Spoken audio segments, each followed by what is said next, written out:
তাহলে গরু যদি আমাদের মা হয়, যে আমাদের জন্ম দিয়েছে, আমরা তাকে রেখেছি একটা ঘরে, একটা খাটে, একটা বিছানায়। আর গরু যদি আমাদের মা হয়, গরুকে গলায় দড়ি দিয়ে আমরা বেঁধে রেখেছি গোয়াল ঘরে। আপনি পারবেন আপনার মার গলায় দড়ি দিয়ে গোয়াল ঘরে বেঁধে রাখতে? পারবেন না। মাকে মা বলছেন, কিন্তু কর্তব্যের সময় গলায় দড়ি বেঁধে তাকে গোয়াল ঘরে রেখে দিচ্ছেন। বলুন, গরুকে কারা অপমান করছে? মুসলমানরা নাকি হিন্দুরা? গরু যদি মা হয়, বলুন তো গরুর ছেলে মানে বাছুরটা কে হবে? ছোট ভাই হবে। মার পেটে যে হয় সে তো ভাই হয়। এবার বলুন, গরুর বাছুর হলে, বাছুরটা যদি আমার ছোট ভাই হলো, 21 দিন পরে গিয়ে প্রথম দোয়াটা কতদিন দেন? কতদিন পরে দেন? 21 দিন না? তাহলে আপনার মা যদি আপনার ছোট ভাইকে জন্ম দিত, 21 দিন পরে আপনার ছোট ভাইয়ের গলায় দড়ি দিয়ে পাশে বেঁধে রেখে আপনার মায়ের জননীর গর্ভধারিণীর দুধ দুয়ে বিক্রি করতে পারতেন? আমাকে বলবেন না যে আমি হিন্দু ধর্মের অপমান করছি।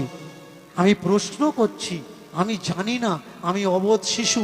আপনাদের কাছে জানতে চাচ্ছি কোনটা করা উচিত আর কোনটা করা উচিত নয়। বলুন তো, গরু যদি আমাদের মা হবে, অনেকে বলে গরু দুধ দেয়, গরু দুধ দেয়। ভালো করে শুনুন, গরু কখনো দুধ দেয় না।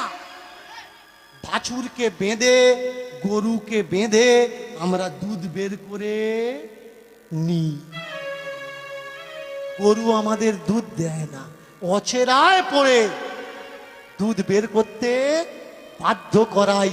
আর যদি দুধ না দেয়, লাথি মারে আমরা কি করি? সামনের পা বাঁধি, পিছনের পা বাঁধি। বলুন, যাকে মা বলে ডাকছেন, এই ব্যবহারটা যার সঙ্গে দিচ্ছেন, সত্যি কি ঠিক ব্যবহার দিচ্ছেন? এবার বলুন তো, যাকে মা বললেন, এটা আমার মা। তো ওনার কথাগুলো নিয়ে আপনাদের মতামত আপনারা কমেন্টের মধ্যে জানাবেন। আপনারা হিন্দু ধর্মাবলম্বী যারা মানুষ আছেন, আপনারা মা বলেন, তাতে আমার কোনো আপত্তি নাই। আমি আমাদের মুসলমান ধর্মাবলম্বী যারা আছে তাদেরকে বলবো যে আপনারা গরু দিয়ে কুরবানি না দিয়ে আপনারা ভেড়া, খাসি, ছাগল, উট, দুম্বা যেগুলো আছে, অন্য মানে যেগুলো আছে ওগুলা দিয়ে আমাদের কুরবানি হয়, তো আমরা কুরবানি দিতে পারি। তো উনি যে কথাগুলো তুলে ধরছেন যে আমরা যদি মা বলি, মানে যা, উনি তো অন্য ধর্মাবলম্বী মানুষ, হিন্দু ধর্মাবলম্বী মানুষ, উনি বলছেন যে আমরা মা বলি, তো আমরা মায়ের গলায় দড়ি দিয়ে কেন গোয়াল করে বেঁধে রাখি? তারপর